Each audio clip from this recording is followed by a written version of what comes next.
بسم اللہ الرحمن الرحیم۔ سابور ساسانی ایک بہت بڑا بادشاہ تھا جو اپنی کسی مہم کے لیے بیرون ملک گیا تو پیچھے سے ساترون، یہ بھی ایک بڑا بادشاہ تھا، اس نے اس کے علاقے پر چڑھائی کی، حملہ کیا اور بڑی تباہی مچائی، جس کا سابور کو بڑا دکھ تھا۔ سابور نے واپسی پر آ کر ساترون کے قلعہ پر حملہ کیا۔ ساترون کا قلعہ بہت ہی محفوظ اور مضبوط تھا اور بہت بڑا تھا، اتنا بڑا تھا کہ اس کے ملک کی جمع پونجی وہاں آ سکتی تھی۔ لیکن ابن ہشام کے قول کے مطابق سابور نے ساترون کا قلعہ حضر پر جب حملہ کیا تو 2 سال حملہ کیے رکھا، لیکن اور محاصرہ رکھا 2 سال پورے، لیکن 2 سال کے عرصے میں وہ نہ قلعے کو کھلوا سکا اور نہ فتح کر سکا، نہ داخل ہو سکا۔ اور بعض مورخین کا قول ہے کہ اس نے 4 سال محاصرہ کیا، لیکن 4 سال کے اندر بھی وہ نہ قلعے کو فتح کر سکا نہ داخل ہو سکا۔ تو ایک دفعہ کیا ہوا کہ ساترون کی بیٹی جو بہت ہی خوبصورت تھی اور اس کی اولاد میں اکیلی ایک ہی بیٹی تھی، یہی اکلوتی بیٹی تھی، یہ مال کی چھت پر چڑھی تو اس کی نظر سابور پر پڑی۔ تو سابور ایک نوخیز نوجوان حسین و جمیل بادشاہ تھا اور اس نے شاہی تاج پہنا ہوا تھا جو جواہرات سے مزین تھا۔ تو ساترون کی بیٹی نذیرہ نے جب اس کو دیکھا تو اس کے دل میں داعیہ پیدا ہوا کہ یہ بہت ہی خوبصورت بادشاہ ہے، میری اس سے شادی ہو جائے۔ تو اس نے ایک پیغام بھیجا کسی کے ہاتھ میں اس کو کہ اگر میں آپ کے لیے اپنے باپ کا قلعہ کھول دوں تو اس کے بدلے میں، اس کے صلے میں آپ مجھ سے شادی کر لیں گے؟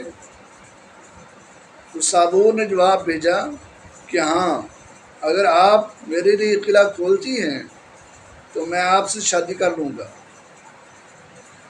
تو ساترون کی بیٹی نذیرہ نے، جبکہ رات کو اس کا باپ ساترون شراب کی محفل میں مست تھا، تو اس نے اپنے باپ کے تکیے کے نیچے سے چابیاں اٹھائیں اور قلعے کا دروازہ کھول دیا، جس سے سابور قلعے میں داخل ہو گیا اور اس نے قلعے کو فتح کر لیا اور ساترون بادشاہ کو قتل کر ڈالا اور اس کی بیٹی نذیرہ کو اپنے ساتھ لے گیا اپنے ملک اور رہنے لگ گیا۔ ایک دفعہ اس نے دیکھا کہ اس کی یہ بیوی نذیرہ پریشان ہے، تو اس نے پوچھا تو پریشان ہے؟ اس نے کہا ہاں میں پریشان ہوں۔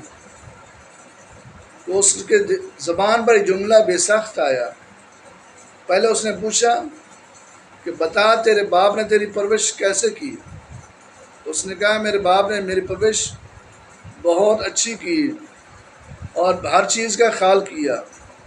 میرا باپ مجھے دیباج کے نرم بستر پر سلاتا تھا اور میرا باپ مجھے عمدہ قسم کی مغزیات کھلاتا تھا اور میرا باپ مجھے عمدہ قسم کی شراب پلاتا تھا اور میرا باپ مجھے ریشم کے اعلیٰ قسم کے کپڑے پہناتا تھا اور میں باپ کو جو بھی فرمائش کرتی بڑی سے بڑی ہر قسم کی فرمائش میرا باپ پوری کرتا تھا، اس لیے کہ میں اپنے باپ کی اکلوتی بیٹی تھی اور میری ماں بچپن سے ہی مر گئی تھی، لہذا میرے باپ نے مجھے باپ والی محبت بھی دی اور ماں والی محبت بھی دی، تمام محبتیں دی اور ہر قسم کی میری خواہش، میرے آرام سکون کا خیال رکھا۔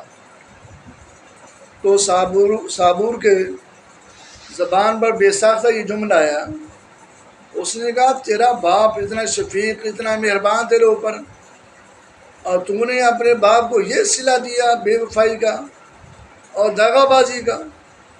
اس نے کہا جب تیرے باپ نے پوری زندگی اتنی زندگی تیرے پر شفقت کی، مہربانیاں کی، ایسا کھلایا ایسا پلایا، تیرا خیال رکھا، اور تو نے باپ سے بے وفائی کر لی، داغا بازی کر لی، اور یہ بے وفائی داغا بازی تو مجھ سے بھی کر سکتی ہے، لہذا میں تجھے عبرت ناک سزا دوں گا۔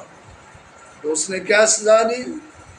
اس نے اس کے بالوں کو چوٹی سے پکڑا اور گھوڑے کی دم کے ساتھ باندھ دیا اور گھوڑوں کو بگایا، جس سے گھوڑوں نے گھسیٹ کر اسے جان سے مار دیا۔ یہ انجام ہے، عبرتناک انجام ہے باپ سے بے وفائی اور دغا بازی کرنے کا۔